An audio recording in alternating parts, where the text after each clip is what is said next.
Watching Kyle's unboxing videos again? Yeah, he always finds the coolest...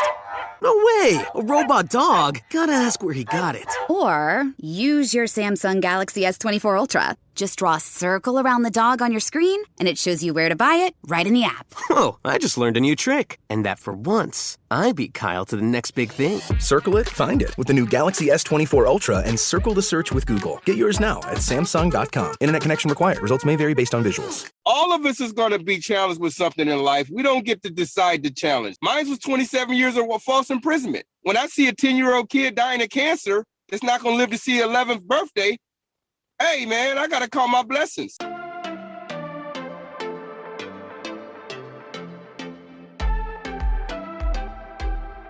Hey, I want to give a big congratulations to somebody really special to me, Marty Tankleff.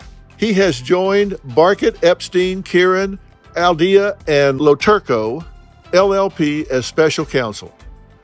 Bruce Barket was one of the attorneys that fought to free Marty. So Marty, congratulations on continuing your tremendous and rewarding career. So proud. Valentino Dixon grew up in downtown Buffalo. Now, as a child, Valentino was a gifted artist who loved to draw.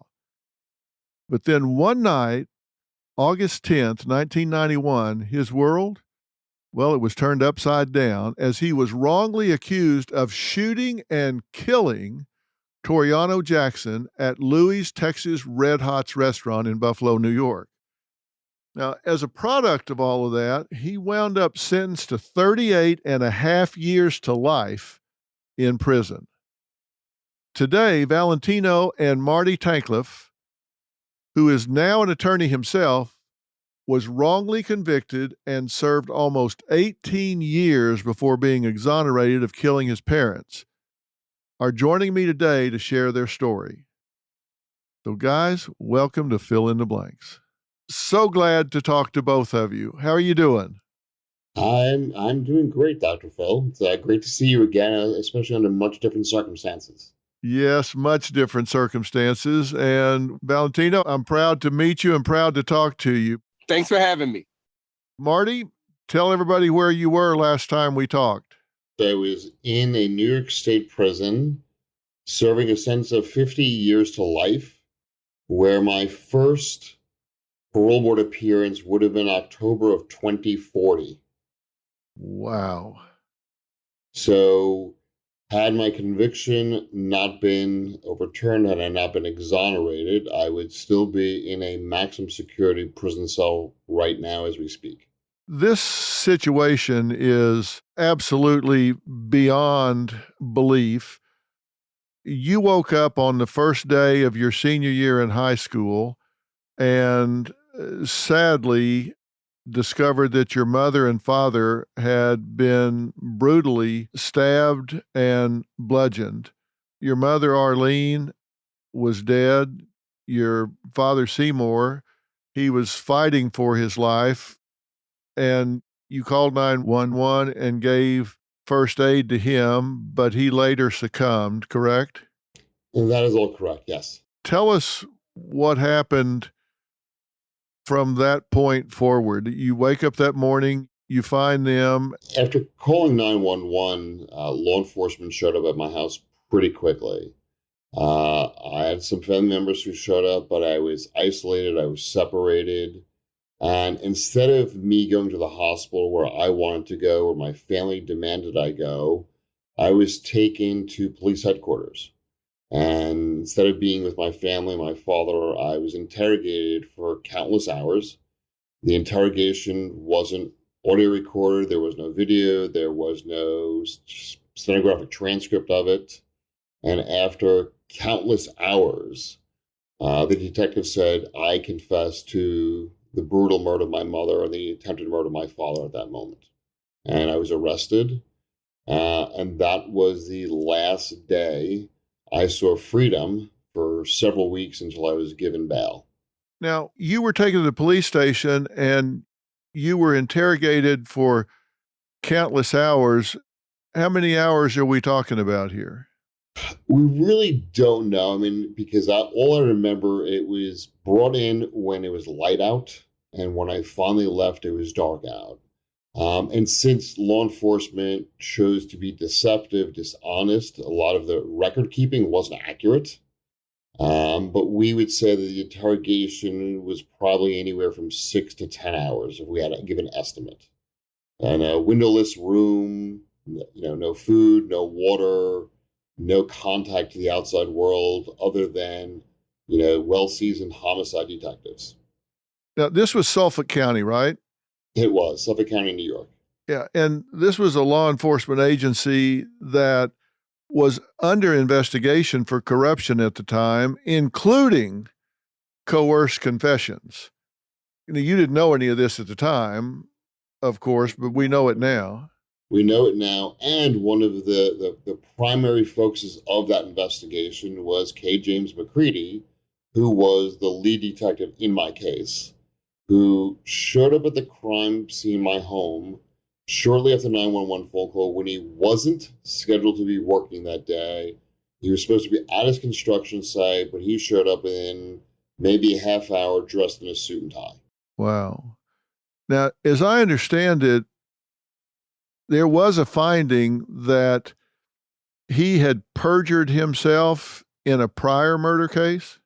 That's absolutely true. He had obtained a false confession in a prior murder case where he elicited a confession that a knife was in a particular location.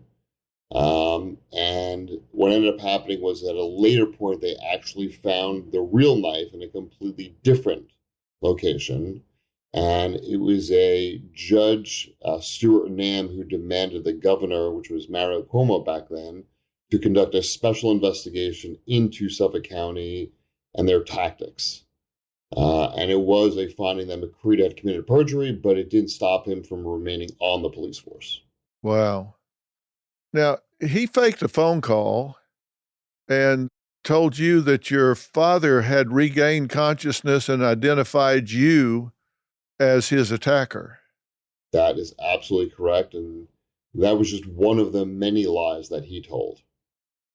As a 17-year-old kid being hammered by these professional interrogators in a windowless room with no food, emotionally torn down because you know what's happened to your mother and father, take me through that moment when he tells you your father has just identified you as the attacker. For people to understand, you gotta have to understand being, isolated, separated. You're being told that, that these law enforcement who I was brought up to believe in and trust in were telling me that they had evidence of my hair in my mother's hands. And then all of a sudden, McCready does this fake phone call where he comes in, he goes, "Listen, Marty," he goes, "we know you did this murder. They just pumped your father full of adrenaline and he identified you." And at that very moment, kind of the world just comes crushing down on you. There's this disbelief. And I said, there's no way my father would say that. I said, the only reason why he would say something like this is because I helped perform 911 in the first aid that morning. And McCready goes, kind of, "Stop the bullshit, Marty. We know you did it. Your father just said you did it. Just tell us you did it." And that's kind of how they get false confessions. They have you starting to believe their lies. And you kind of almost fight with your own brain because you know what the truth is. And for me, being this innocent kid, growing up trusting law enforcement, here I have law enforcement telling me that what I know to be true isn't true. I've talked to prosecutors, federal and state prosecutors, that even in the face of DNA evidence, even in the face of confessions from actual killers, are still skeptical of false confessions. They'll say, look, people just don't confess to crimes they don't commit. I mean, there are intelligent people that in the face of overwhelming empirical scientific evidence are still skeptical that somebody would confess to a crime that they did not commit. Do you find people that still look at you askance? Without a doubt. And what I have to do is I explain to people is that I can prove to you in about a minute that you'd falsely confess to something you wouldn't do. And they kind of look at me like, how can you do that? I said, okay. And I usually do this in a very large crowd. I said, everybody who has a sibling, please stand up. I said, everybody who, when they were home alone with their sibling and your parents went out, a lamp broke, a plate broke, something broke, remain standing. Then remember when your parents came home and said, we're not going out for ice cream till somebody tells us that they broke the lamp, they broke the plate? How many in this room said they broke the lamp, they broke the plate because they wanted ice cream? Generally speaking, about 50% of the people remain standing. I go, you just confessed to something you didn't do. And all of a sudden you kind of get these wide eyes kind of going, oh God. And I go, that was for ice cream. Imagine something that's a million times worse, with a threat of execution, the threat of death, the threat of imprisonment, the threat of more psychological torture, more physical abuse. You'll say anything for it to end. But then people kind of say, I kind of get it now. I go, think about it. You said you broke a lamp or a plate for ice cream. And that's when you start to get people to say, maybe I would. You know, and it's one of those moments where you have to simplify it so much for people to get it. And even then, sometimes they kind of say, well, that would never happen to me. Yeah, that's because they haven't been there, particularly on the heels of the trauma. And then 17 years of your life are gone. Valentino, for you, it was 27. Yeah, 27 years, false imprisonment. How old was your daughter when you went in? 4 months old. Wow. When you get out, she's a grown woman, right? Yes. She's when I get out, she's 28. What do you say to yourself about it right now as you sit there? Well, I'm a blessed man. Right now I'm sitting in my car. My daughter's running a restaurant 5 feet away with my grandkids. And and hold on. And she became a school teacher. So, mine turned out a little different than other people's because, but I went in at 21, Dr. Phil, and I walked out at 48 years old, and I'm a strong believer in God. So God had a purpose for me. You won't believe this. And I put this in my book. In prison, they used to call me the Black Dr. Phil. Okay. Because I had read over 600 books and everybody came to me for advice. Yeah. You're wearing your hair the right way. I can say that. Thank you. But I mean, mine would have ended very tragic if I didn't meet someone like Marty, and if I didn't have my art to lean on. I had my art to lean on, and it was the art that got me national attention. Because after all my appeals was denied, 8 witnesses cleared me the crime and a confession from the person responsible, and that wasn't enough. A lot of times authorities, when they make an arrest, they cannot phantom making a mistake. And this is the problem. We're all human here. Everybody makes a mistake sometimes, and when you get the bad apples refuse to admit that they made a mistake, no matter what amount of evidence come before them. Well, so people understand, August 10th, 91, a late night fight broke out at a gathering outside of Louis' Texas Red Hot restaurant at the intersection of East Delavan and Bailey Avenue in Buffalo, New York. Now, this Toriano Jackson was shot and killed. They got an anonymous tip, and the police arrested you for the murder and for shooting at 3 other people. But it was just 2 days after your arrest that Lamar Scott confessed to the news media that he, in fact, shot and killed Jackson. What happened then? It's supposed to be a no-brainer, What happened then is they took his statement and they kicked him out of the police station and told him to get his lies straight.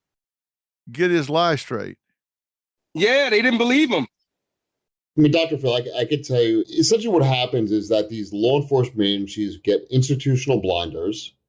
And quite often when they've publicly announced that they've arrested someone, and all of a sudden the real perpetrator comes forward or evidence of someone else comes forward, that the person that they've arrested already, they just continue down the prosecution, right? I mean, if you remember the last time I was on your show, there was a detective who talked about false confessions and how he had never been involved in a wrongful conviction case. And we know where that has led. But we see this so often where law enforcement announces they've arrested somebody, and it's kind of the snowball effect. They just try to build this case around that person. And to me, it's what happened in Valentino Dixon's case. I mean, if you've ever heard of a case where somebody 2 days later voluntarily goes to a reporter and says, I did it, I lost control of the gun, it wasn't Valentino Dixon. I know almost every prosecutor, every defense lawyer I've ever spoken to said, that's when you kind of go, time out, stop the ball, let's take a fresh look at this case. And in Valentino's, they didn't. I'm Katie Maloney, I'm 37, a divorcee, and I'm out here falling in love every day with myself. And I'm Dana Cathan, 33, former needy mess, and delusional Leo, but I've never been happier. Never been happier. You know that. Good. The foundation of this podcast is for people who want to live their life unapologetically. It's a safe space for anyone who's going through a transition in their life or just dealing with the regular bullshit. It's a religion. We're not saying that we're looking to start a coven, but that might be why we started this podcast. But we're not saying that. Join our cult. Community. The coven. Religion. Okay, let's just stick with community. Listen to the podcast. Listen to the podcast.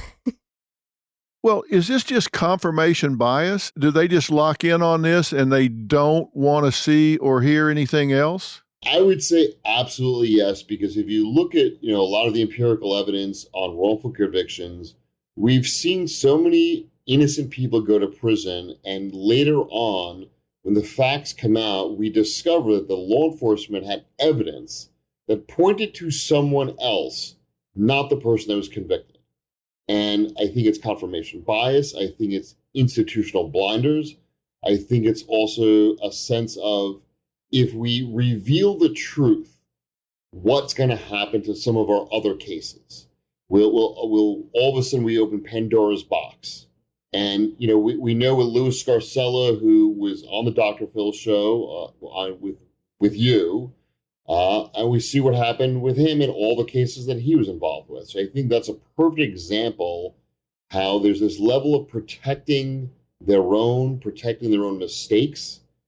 And when all of a sudden, it's hard to call it a mistake. It's more of an intentional act that we discover the intentional wrongdoing, the intentional act. It's deeper than just one case. Well, here's what Scarcella said, and this was in 2007, but here's what he said. I'm Louis Scarcella, and I spent about 29 years in the New York City Police Department. I've investigated 241 murders, and my main objective is to get a confession that would assist the investigation into a conviction. Are there rules when it comes to homicide? No, there are none. I will do whatever I have to do within the law to get a confession or to get someone to cooperate with me. I lie to them. I will use deception. The bad guys don't play by the rules when they kill mom and pop, shoot them in the head, ruin the lives of their family. I don't play by the rules. There are a lot of tactics you can use. I like the emotional tools. I sat down one day and I prayed with an individual. Sometimes I would use a lie. I had a case and I said, I have your prints. You were there and that's it. He says, no way I wasn't there. It was like 4 a.m. I had to take him to the bathroom and he says to me, Louis, you were right. I was there. But he kicked me and I shot him by accident. Don't you feel better now? He's been doing 37 and a half years to life. He said, we're always accused of coercing confessions. I've been accused of brutalizing people. I was accused of taking a 17-year-old boy and banging his head numerous times against a file cabinet. It just never happened. Really good detectives are born with a sixth sense, that crystal ball in the stomach, and I have the ability to get inside a person's soul. What do you think about that, Marty? Knowing that he's been involved in, I think that we know about over a dozen wrongful conviction cases, I would question every single thing he said. He reminds me of, the detective who basically says, there's no camera on me, there's no person watching me, there are no rules that apply to me. I mean, last year we had 161 exonerations. Out of that, I believe 102 of them were as a result of police misconduct, prosecutorial misconduct, or some other government misconduct. That's a number that should scare the shit out of people, because if you think about 161 exonerations in 1 year, and that's based on the limited number of people who are doing this work, how many other innocent men and women are sitting in prison because of people like Scarcella? And, it's just a matter of breaking people down and then throwing them a life preserver where it's like, okay, you're feeling hopeless, you're feeling helpless. So now I'll tell me what I want to hear, and I'll get you out of this situation. The number one tool of the abuser is isolation. It's clearly abuse when they're doing that. That's what I think Lamar Scott's confession 2 days later is so credible. It wasn't involved in it, had no law enforcement whatsoever. It was completely voluntary. He reached out to somebody, but I think deep in his soul, he knew he could not allow Valentino to go to prison for a crime he committed. He didn't trust law enforcement, so what did he do? I guess back then, maybe the next best thing was go public and say, I did it. And the scariest thing is that when he was arrested again for another murder, I think he made some kind of statement along the lines is, had you listened to me way back when I said I committed this murder, I wouldn't have been able to commit this crime. Yeah, of course. And Valentino, you had a bunch of eyewitnesses, which we know eyewitness testimony is often involved and not very reliable at all. But you had eyewitnesses that said you did it, even though you had somebody confessing. I'm really curious, and I think our listeners and viewers are curious about what you were saying at the time when the shooter was saying he did it, and they were ignoring him and prosecuting you. Well, Dr. Phil, I come from a very bad neighborhood, a lot of stuff going on there.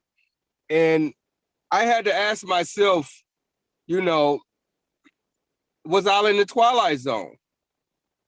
Because up until now, I've been around a lot of people in the hood, as they would say, that do some awful things. I grew up with a lot of these people, but I never knew that these type of humans existed.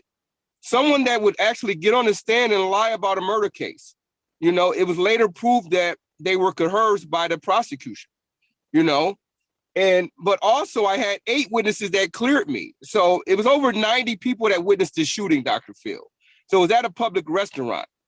And, you just can't ignore that type of evidence. 8 eyewitnesses. And I took a polygraph test and passed it. Did this get to you emotionally? Were you angry? Were you depressed? Were you helpless? I mean, how did you feel? Well, what happened was this, it took me 7 years to get my focus and normalcy to a certain extent back. 7 years. And it wasn't until my uncle sent me some colored pencils and some paper, and he says, hey, if you can reclaim your talent, you can reclaim your life. And I started drawing. And the drawing for the next 20 years is what kept me strong, what kept me going. Art was important to you before this all happened, right? Oh, yeah. I went to performing arts for art, And, I've been drawing since 4 years old. I won an art contest, but for 7 years, I hadn't drawn anything, painted anything. And it wasn't until my uncle sent me those supplies that my spirit started growing. Because prison's a place designed to break your spirit. And, I took to the art again, and it saved my life. Tell me about those first 7 years, because you said it took you 7 years to get situated. What was going on those first 7 years? What was that like? Well, it was hopelessness. All my appeals was denied. How is this even possible? The evidence was submitted to all of the courts, the appellate courts, the federal courts, even the Supreme Court. How is this possible that all of these educated people can ignore 8 eyewitnesses in a confession, a videotape confession, And we had proved that these officers committed perjury. The prosecutor committed prosecutor misconduct, and nobody wanted to fix this. it was almost like everybody's protecting each other. I do know that the system is not designed or equipped for a poor person. It's just not equipped to represent a poor person, and you have to have money to fight these cases.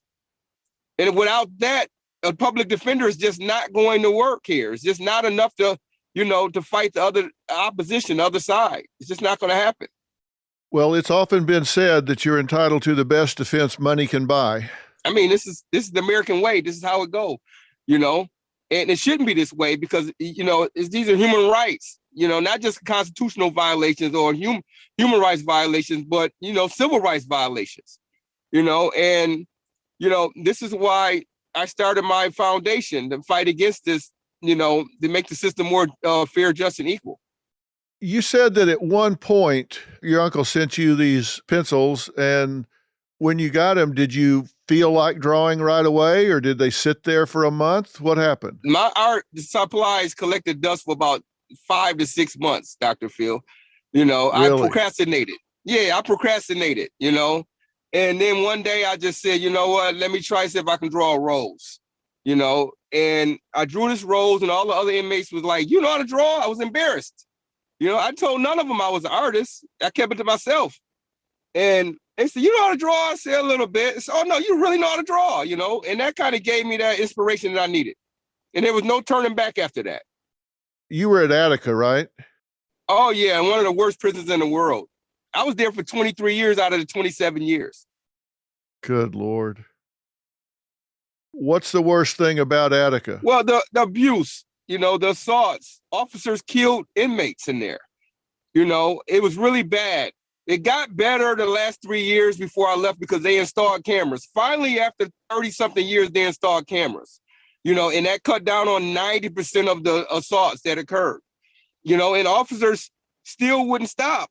And 4 of them got arrested by the FBI. And this is when we haven't had any assaults there, and I say in the last 3 years. And I say we because I talked to about 10 inmates, continuously almost every day, every other day. That's still there in Attica. Were you assaulted while you were there? I wasn't. And I'm going to tell you why. I was very close to being assaulted, but I was a model prisoner. And I realized I had to play chess. I had to be very smart. You could get assaulted if your shoelaces is not tied and you're walking down the hallway. That type of thing. You asshole, tie your fucking shoes. And if you look the wrong way, you're going to get assaulted by 10 officers. It was like, a type of game for some of these officers. Even the decent officers were upset. They were mad, and I had, because I spent so much time there, I spoke to many of them and they said, Dixon, I can't wait to retire. This is just too much. I want to go home safe because, not all officers were bad, Out of 10 of them, 7 were good officers. The 3 were bad. And this is what made the prison bad. Did you form relationships with any of the guards that was decent? Oh, yeah. I got one right now that I just talked to last week. He's retired. They loved me, man. They loved my artwork. They respected me. And, that helped me out. I walked out of prison with over 900 drawings. That, I never went to solitary. Never had a misbehavior report. I was in honor block for 23 years, in that prison. I'm pretty close with you. I never went to solitary. I had a few minor incidences, but I would echo what Valentino said. There's a lot of good ones and a lot of bad ones. And, to this day, I still have some relationships with some of them. And it's funny, one of them recently wrote a book about a high-profile individual. And he didn't write it under his own name, but I knew exactly who he was because of the conversations I had with him when he was in prison. And we started to communicate recently. But it's so true about how that there are some good ones. There's one, I'll call him John, who used to say, you guys leave here 24 hours a day. I'm here for 8 hours. If there's something I can do with my 8 hours that makes your life a little bit better, that I won't lose my job, I'll do it. He said, because every one of you are human beings. And he had the most respect out of any guard that I ever met. And other guards didn't like it because he treated people equally. And I've always said that if there were more prison guards or correction officers that had that philosophy, there'd be more humanity in prison. Does it bring back any bad feelings on your part to see a guard or talk to a guard that you had to live with for that long? For me, Dr. Phil, I ran into two of them that worked at Attica, and both of them had this crazy look because they didn't know how I was going to, and I said, hey, man, how you doing? I hope everything's okay. I had to make them feel really easy. How did they respond when you did that? When you said, hey, how's it going? They gave me, actually, I ran to three. Both of them gave me a nod, like, hey, nice, nice to see you. And then one of the guys I seen at a carnival who was really decent with me gave me a hug. I almost forgot about that. Yeah, that's interesting. Let me just say one more thing. I've always had a great spirit. I've always loved everybody. I get along with everybody. And prison didn't change that for me. I had my moments where I was bitter and angry and everything, but I can still wake up in the morning and smile and laugh, man. I'm not harping on that stuff. I'm just glad that I made it out. Too many of my friends didn't make it out. Some of them committed suicide. Did you ever consider that? Oh, yeah, man. At least once or twice a year, but I knew that I had a bigger purpose, and that's what kept me going. And what was your bigger purpose? My bigger purpose was to make my family proud, to leave a legacy, and to change the world in some small way. And I mean, I talk to kids now about making the right choices in the inner city. All of these kids going to prison where I come from, and so for me, that's more fulfilling than anything in the world. And I was also there to help guys get their GED because I was one of the educated ones, to help guys get their GED, to counsel them about making the right choices upon being released. So, hey, for me, it was, I'm blessed, man. That's all I can say. Marty, did it ever get to you to the point that you thought, I don't want to do this anymore? Yes and no. I think every time I had a negative court decision, I had a window of about 24 hours where I was beating myself up down, but I knew the legacy wasn't going to be that the murderer of Seymour and Arlene Tankleff was their son, Marty. And every day I got up to continue fighting because I knew I was going to get out one day and I was going to expose the truth and go on to become a lawyer and make a difference in this world. And I've gone beyond becoming a lawyer. I'm also now the Peter P. Mullen Distinguished Visiting Professor at Georgetown University. I teach a class with my co-professor Mark Howard called Making Exoneree, where Valentino was the first person we walked out. And for me, I can look back and say that, thank God I didn't give up. Because, where would Valentino be today? Let me say one thing, Dr. Phil. All of us is going to be challenged with something in life. We don't get to decide the challenge. We don't get to decide the test. Whatever hand we're dealt with, we got to deal with it. Mine was 27 years of false imprisonment. Someone else's could be a death in the family or a health issue.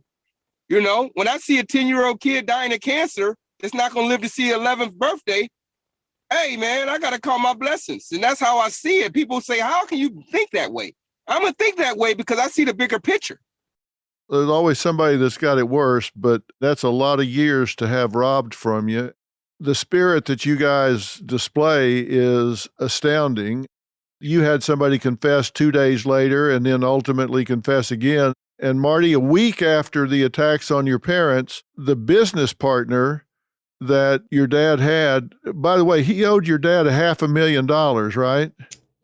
Jerry Struman owed my dad over $500,000. Within days, he cleaned out a joint bank account, told his family he'd be swimming with a fish, faked his death, had 5 aliases, fled from New York to New Jersey to California, and was found hiding in a psychiatric retreat, but he was never considered a suspect after all of that. So he owes him money. Within a week, he flees, disguises himself, uses an alias. One of 5 he had. And was never considered a suspect at the time. No. Even though he did all that, his son was a drug dealer who had enforcers. He was someone who had hired a biker gang to commit violent acts in the past. He was not considered a suspect for one single moment. I've known this for a long, long time, and every time I revisit the details of it, I'm just outraged. But you're not. I'm not, because it's very interesting. So as I mentioned, I teach this class, and we recently had one of our students ask another exoneree, do you ever regret or ever think about what your life would be like had you not gone to prison? And it was a moment that really started me thinking about the impact I've had in the last 10, 12, 13 years that I've been free. I mean, I've been part of this class at Georgetown where I've walked 3 people out of prison. I've got 2 former students who are working the Innocence Project, paying it forward. I've got countless other former students who are going on to law school looking to make a difference. I think about all those people's lives that I've touched, that had I not gone to prison, where would they be? Am I angry? Am I bitter? Yes, but it's at the individuals that put me there. But as one of my lawyers said, he said, Marty, he goes, think about this. You're 10 years free. Tom Spoda, who was the senior prosecutor who fought to keep me in prison, is in prison today himself. The chief of police that was in charge of the investigation during the reinvestigation, he himself went to prison. McCready is deceased. 2 of the murderers, Peter Kent and Joseph Creedon, are deceased. The lives of so many of the people that destroyed my life are either living hell, they're dead, or they're in prison. As one lawyer said to me, he goes, where are you, Marty? You're free, you're a professor, you're a lawyer, and you're making a difference in people's lives. Never forget that. What would you be doing, Marty, if this hadn't happened to you when you were 17? Where do you think life would have taken you? I wanted to be an entrepreneur. I was very much into business when I was young. I had a sports memorabilia business with my dad. I had some connections to some very well-known business people back then, but it wouldn't have been what I'm doing today. Today, tomorrow night is, May is the final day of my 5th year of teaching a class at Georgetown with my childhood friend Mark Howard that I've known since I was 3 years old when we went to lovey-dovey preschool. And this Mark is a man who was a tenured professor of government who got back in my life, decided to change his complete career at Georgetown, went on to law school, and in 2018, he asked if I would teach a class together, and we did. And, it was 4 months later, Valentino Dixon walked out of prison. That's amazing. Let's put a bow around that, because what actually got this moving, these students at Georgetown were your students, right, Marty? They were, but just one little back note is that when I was in law school, that's the first time I became aware of Valentino Dixon's case. And I was working in a law firm that was trying to free him, and we couldn't do it. But I made a commitment to Valentino that there would come a day sometime in the future that I would be able to help him. And in 2018, it was that day. And when I called him up, it was probably one of the most exciting days for him and his family. And we had 3 young students. We had Julie, Ellie, and Noya, who reinvestigated the case, did an amazing job. And we can go into some details about what they did, because they are 3 little rock stars.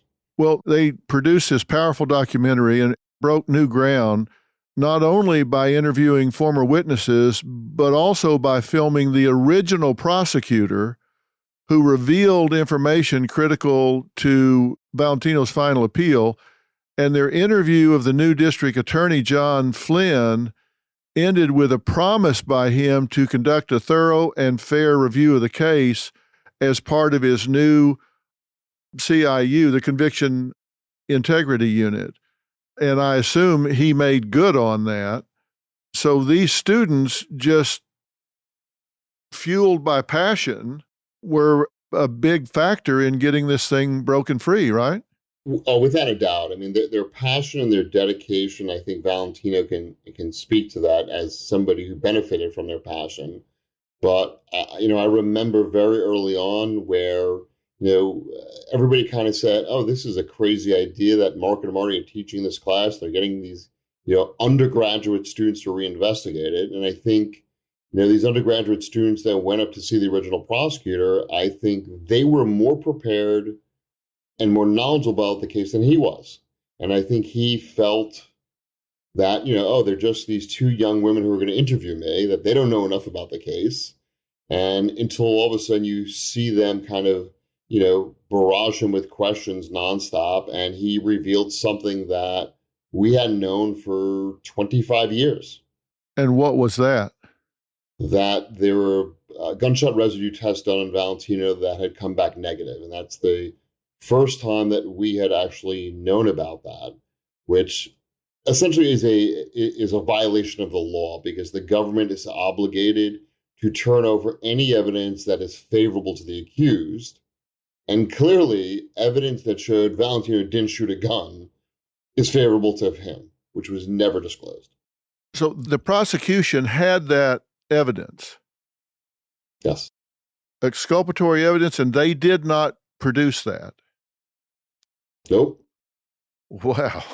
And I kind of remember the day when the students were in this prison and everything is filmed, and they come out of the prison and they all kind of look at each other. And I wasn't there and Mark wasn't there. And they all look at each other and kind of went, did that just happen? And they called us up and we talked about it. And I don't know how quickly we let Valentino know about it, but we let Valentino's lawyers know about it. And that was a huge part of the application that was submitted to John Flynn to secure Valentino's freedom.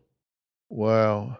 Now, Valentino, you say you got these colored pencils, you started doing drawings, and you started drawing scenes of golf courses. Why did you make your first golf course drawing? Dr. Phil, let me say something to you. Right? Now, I'm a black kid from the inner city. I never golfed before. I don't know nothing about the sport. It's foreign to me. And the warden who knew me personally said, Valentino, could you draw my favorite golf hole? I said, come on, Ward, I never golfed. We both laughed. He brought a picture in. I drew it, 12th hole of Augusta. That's it right there on the screen. Right. We're looking at it. Yes, he loved it. And it's over with. It's done. Okay. He retired a couple months later. My neighbor said, hey, Valentino, you should draw more golf scenes. I said, hell no, I'm not drawing no more golf scenes. And he tossed 2 Golf Digest magazines on my bunk. And he says, hey, man, I think there's something you should take interest in. Well, I don't know why I did. I started looking through the magazines, the Golf Digest magazines, and I started falling in love with the golf courses. And I started drawing them every day. Fast forward 6 months later, I had about 40 drawings. And I sent one of them to the Golf Digest magazine with a letter explaining what happened to me. They couldn't believe it, and they investigated, and they wrote a story on me. Max Adler wrote a story in July 2012, and I never stopped drawing golf courses after that. And then the Golf Channel got involved, and then national media, and then Marty came and saved the day.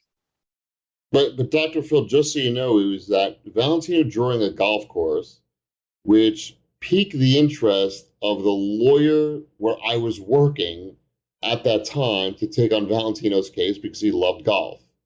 And that was how I got connected to Valentino. So it really is, if Valentino had not decided, or had the superintendent not asked him to draw a golf course, Valentino and I never would have met. Yeah, that's true. Wow, that's just amazing. I'm looking at this first one that you drew for the warden from Augusta. I've played that hole, and that's a damn good rendition of it, I can tell you. Thank you. Except you can't see all of my balls in the water where I hit them, and it says, Michelle Obama gifted this drawing to Barack for Christmas? Oh, yeah. How did she come by it? She saw me on HBO Real Sports with Brian Gumbo and reached out, and people, they love the drawings, and most people think they're paintings. They say, oh, those are nice paintings. They're all color pencil. I mean, I spent 80 hours on some of these drawings. Wow. Yeah, and even John McEnroe reached out, the great tennis legend, and got 2 of them. So, I mean, if God don't bless me with anything else left in his life, I'm okay with it.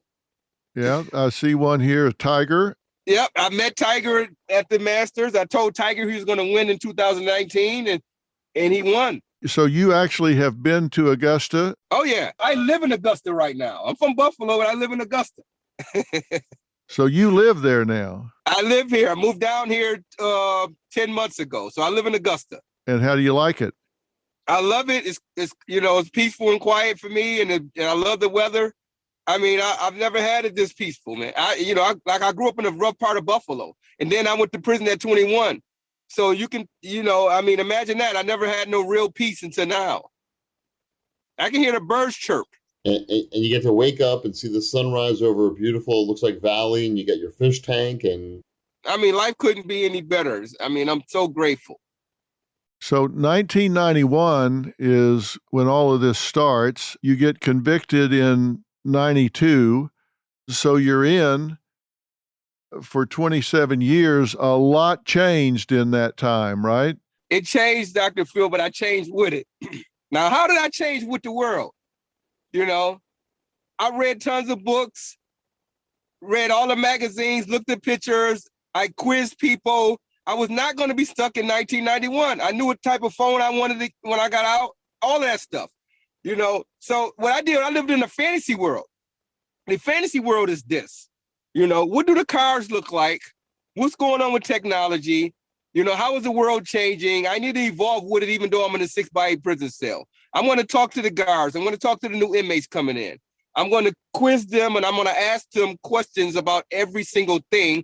So guess what? I'm going to live through this, and I'm going to live in this fantasy while I'm drawing all these golf courses. So when I get out, I'm not going to be shocked. And I wasn't. What was the strangest thing to you when you got out? Well, the strangest thing is this. The world changed a lot. People are not as friendly as they was before when I went in. I'm going to be honest with you. Okay? So that's very saddening. It's very saddening to me because I'm a people person.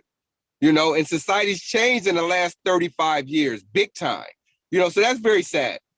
Other than that, it did take me a while to learn the iPhone. I wanted to toss it a couple times, okay? But I mastered it now. But yeah, for me, I just like to go fishing. I like to take a walk in the park. I like to do the simple things that people take for granted. Life, I don't have to have everything in the world. I'm gonna enjoy this sky tonight. I'm gonna look up and I'm gonna sit outside for about a half an hour.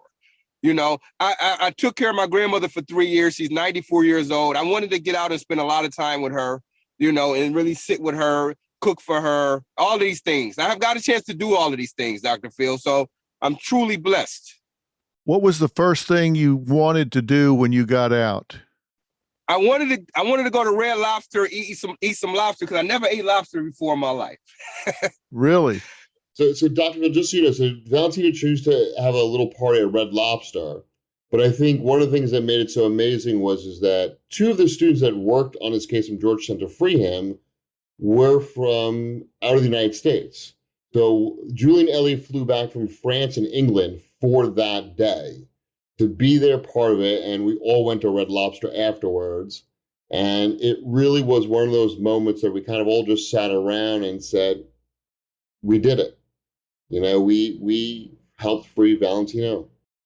What a wonderful day. What a wonderful experience. And I hope Red Lobster put the feedback on you in a big way.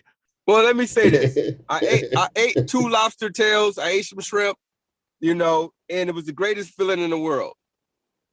Well, that's terrific. I know I talked to one exoneree when he got off death row, and he told me the first thing he wanted to do was walk as far as he could in a straight line because all he had done was walk in an 8-foot circle for the last 33 years. And I totally understood him when he said it. I'd have never thought of it, but I understood it. There's always something that you want to do. How was the lobster?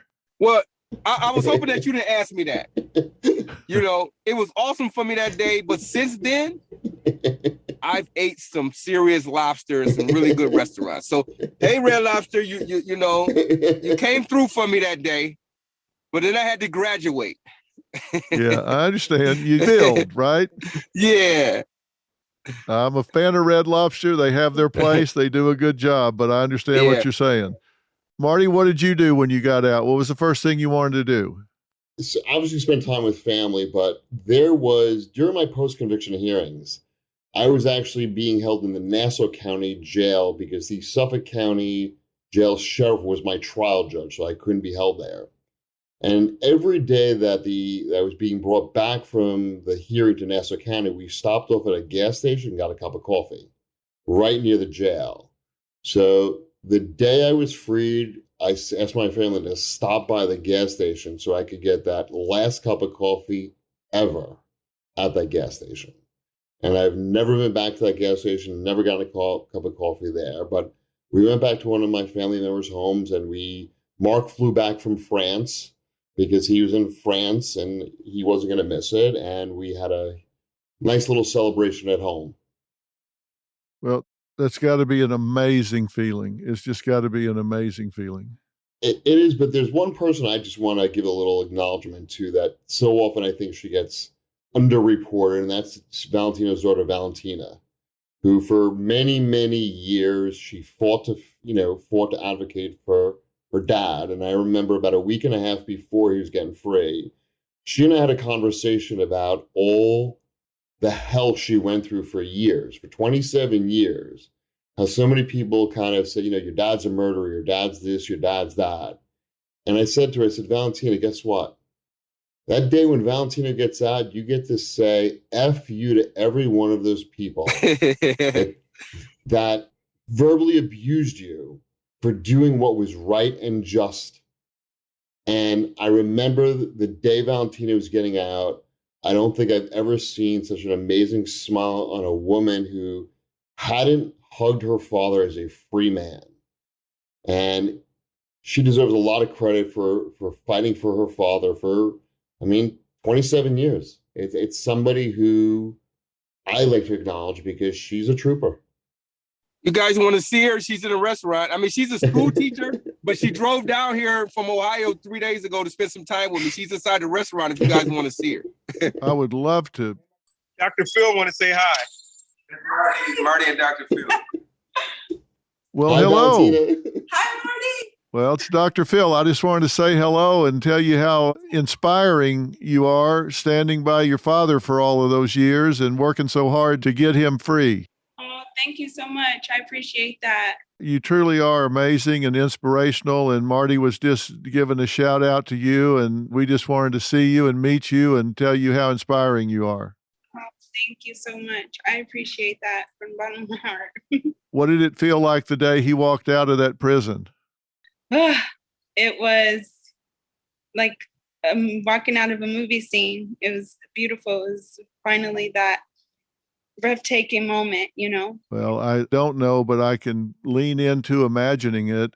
Did you find it easy or hard to get active in relating to him again every day when he was free? I know you stayed in touch while he was in prison, but did it take a while to fold him back into your life? Yeah, it was definitely a hard adjustment, especially being so young and spending all my time visiting him at Attica. But these moments now are just so surreal, and I'm so grateful for, the opportunity to be here with him. Well, you're an amazing young woman, and I look forward to meeting you in person sometime. Of course, I would love that. Thank you so much. Well, I look forward to it. Thanks for taking a minute to say hello. Of course, I so appreciate it. Thank you for having me. Well, thank you for talking to us. I appreciate it. I think, the message that, if we wanted to give a message from your listeners who are in a very similar situation is don't give up. Don't give up and don't be deterred by those who try to stop you, because they exist everywhere in life. It reminds me of some of our students who have had obstacles about, college or jobs. And when they walk away from our class and they see people like myself and Valentino, they kind of go, if they can succeed, so can we. If they can overcome those struggles and the hell that they went through, then we can do it too. I'm so glad to hear you say that. And you have the right to say it. You've earned the right to say it. You have the credibility to say it. And I just hope that people hear it, not only in their own lives, but about these people that we advocate for that are wrongfully convicted, because there have been 187 exonerations on death row since 1973. That's like 1 in 10. Between February 6th of 2020 and 1989, there have been 2,551 total exonerations. That's a lot of misses, Marty. And that doesn't include the 1,800 that were in these 15 large-scale police scandals. So in total, that's almost 4,500 defendants that the system got it wrong. You think about those numbers you just said. Those are the numbers that we can identify. What about all the ones where the evidence has been lost? Right. There's been statutory limitations where people couldn't file motions.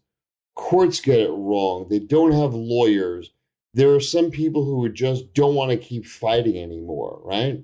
And if we have this representation number and it's based on, on the limited number of people who are doing this work, imagine how bad those numbers would be if, let's say, we doubled the amount of people doing this work. And that's something we don't want to talk about, because we want to believe we have a great system in the United States. We believe that these things don't happen. But 161 people were exonerated last year, according to the National Registry of Exonerations. About one person every 2 to 3 days. What that really leads to is that the guilty parties have remained free and have continued to victimize the communities that they live in. That's something that we need to talk about, we need to cure, and we need to address. We certainly do. And something that I think people almost never talk about, and I think about this from a psychological standpoint, think about how many people have been executed and then the family of the victim finds out it wasn't them.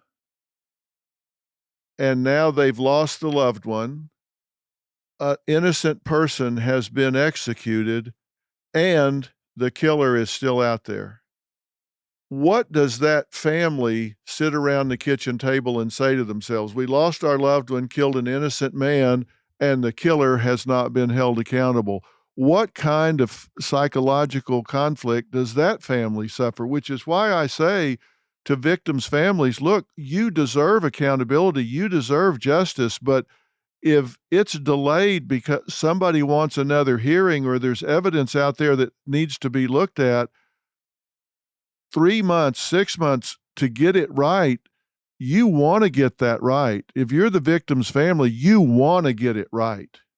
You would think so, and it's more than that. You would think a prosecutor or the judicial system would want to get it right. To me, first of all, the death penalty shouldn't exist because we know absolutely we have killed innocent people, right? We just know that. Absolutely. But when there's evidence that somebody's possibly innocent, there was possible wrongdoing, what is our rush? To me, truth overcomes finality. Because when you execute them, that's for a long time. You get it wrong, there ain't no coming back from that. And think about even the people who misidentify somebody, partially because police take them down the road to misidentify someone. That person gets convicted of the crime, and the person who identified them is led to believe for 10, 15, 20 years that they put a guilty person in prison. Now all of a sudden they get exonerated. That person has to deal with the fact that they've been free for 20 years and they identified the wrong person. To me, that's a psychological trauma that's going to be even more damaging because now they may have to come face to face with the person they put in prison. Well, exactly. And look, this is America, and depriving someone of their liberty is a very high standard. There are different standards of proof. There's a preponderance of evidence in civil cases, as you know, where it can be 51-49, so it's more likely than not, and it's clear and convincing.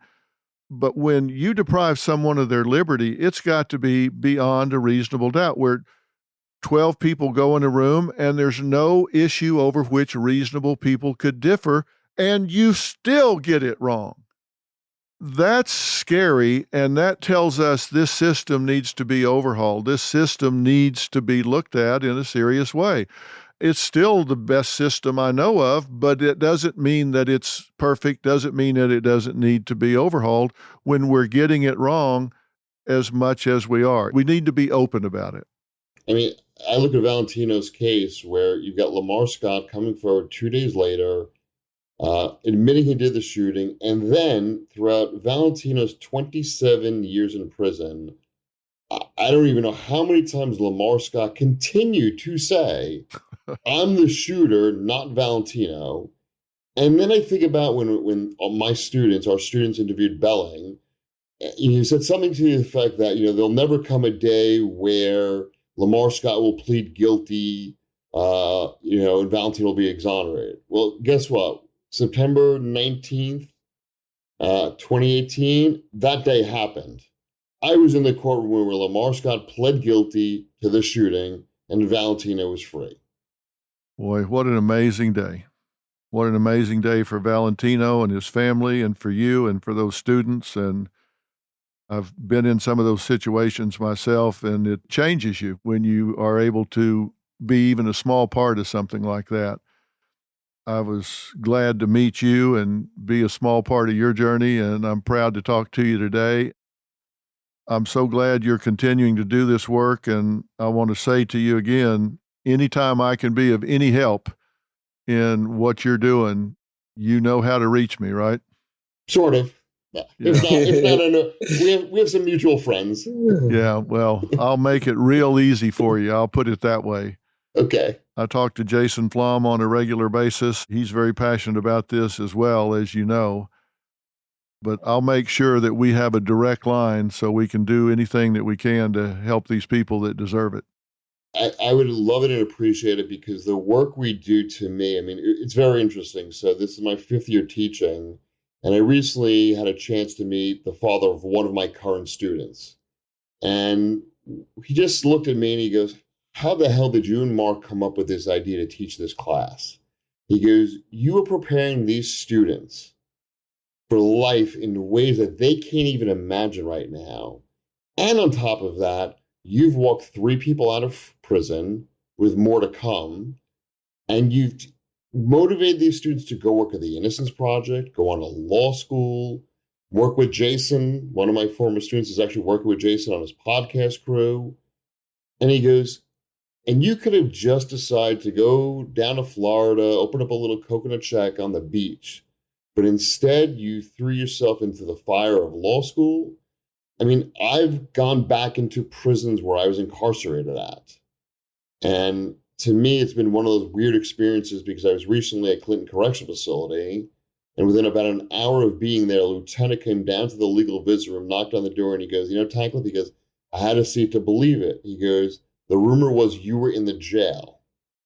And it was one of those moments where it kind of felt a little weird because I was like, yeah, I am. I'm in the jail. I'm in the jail where I was in prison for a very long time. But guess what? I'm here to fight for others. And I get to walk out of that jail as a free man. Boy, that's got to be a surreal moment, right?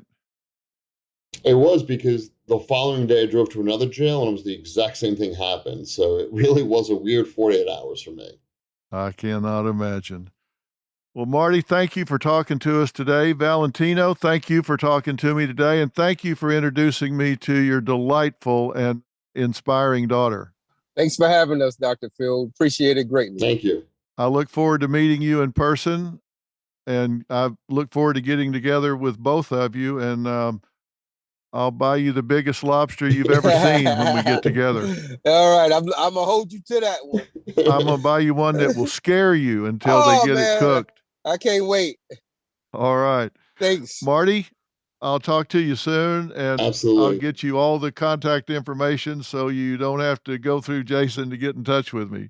That would be absolutely wonderful. I look forward to seeing you in person, giving a big hug and thank you, because you were part of the journey for me. I mean, you were part of exposing injustice and exposing some things that happened in my case, which what happened, and with McCready and some of the statements that were made, and it really was instrumental. And I thank you for doing that for me, because I know by you doing it for me, it will help others.